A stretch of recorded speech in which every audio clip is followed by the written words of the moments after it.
Hello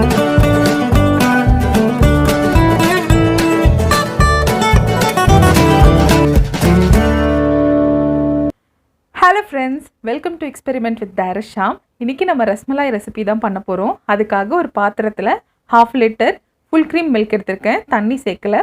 இன்னொரு பாத்திரத்துலேயும் 1/2 litre full cream milk எடுத்துக்கிறேன், இதுலேயும் தண்ணி சேர்க்கலை. இப்போ இந்த 2 பாலையுமே நல்லா கொதிக்க விட போகிறோம். இந்த பால் கொதிச்சிருச்சு இல்லையா, இதில் சிம் பண்ணிவிட்டு நான் ஒரு 1/2 லெமனோட ஜூஸை ஆட் பண்ணிக்கிறேன்.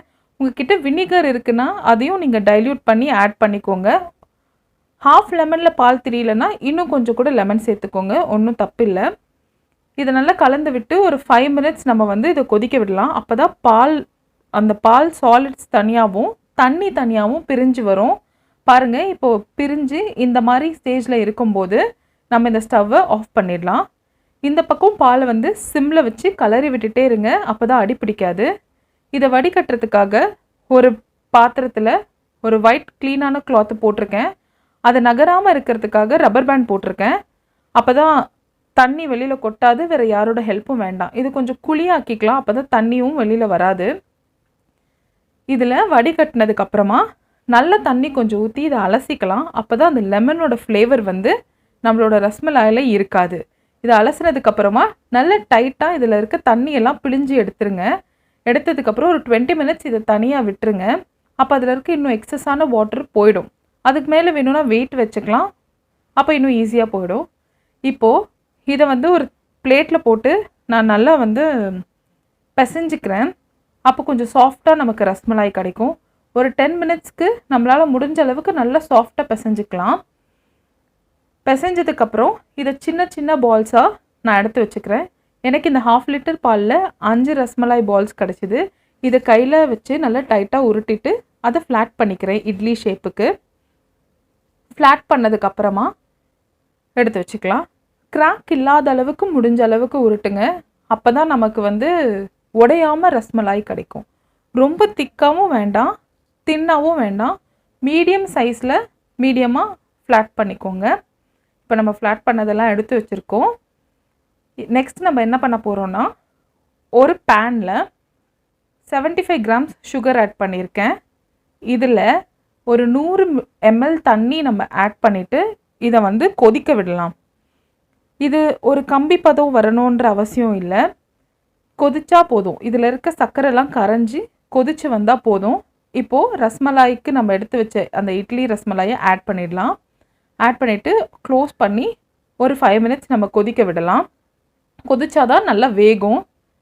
நெக்ஸ்ட்டு இந்த பக்கம் இந்த பால் நல்லா கொதிச்சிருக்கு. இதில் 2 ஏலக்காய் தட்டி போட்டுக்கிறேன். தட்டி போட்டுட்டு நம்ம கலந்து விட்டுக்கலாம். சைடில் இருக்க அந்த ஏடெல்லாம் எடுத்து உள்ளே விட்டுக்கோங்க, அப்போ தான் நமக்கு நல்ல க்ரீமியாக கிடைக்கும். அந்த ஏடும் நல்ல டேஸ்ட்டாக தான் இருக்கும். இதில் நான் ஒரு 50 கிராம்ஸ் சுகர் ஆட் பண்ணிக்கிறேன்.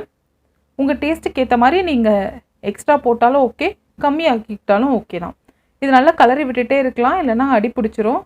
பாருங்கள், ஏடெல்லாம் எடுத்து விட்டனால நமக்கு இந்த கலர் இருக்குது. இதில் ஒரு 8 பீஸ் பாதாமை நறுக்கி சேர்த்துருக்கேன். சேர்த்ததும் இதை கலந்து விட்டுருக்கோங்க.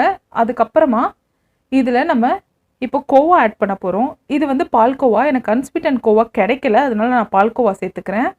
பால்கோவாவை கொஞ்சம் சின்ன சின்னதாக பீசஸ் பண்ணி அதில் ஆட் பண்ணிக்கிறேன். இது நல்லா கரையிற வரைக்கும் இதை நல்லா நம்ம கலந்து விட்டுக்க போகிறோம்.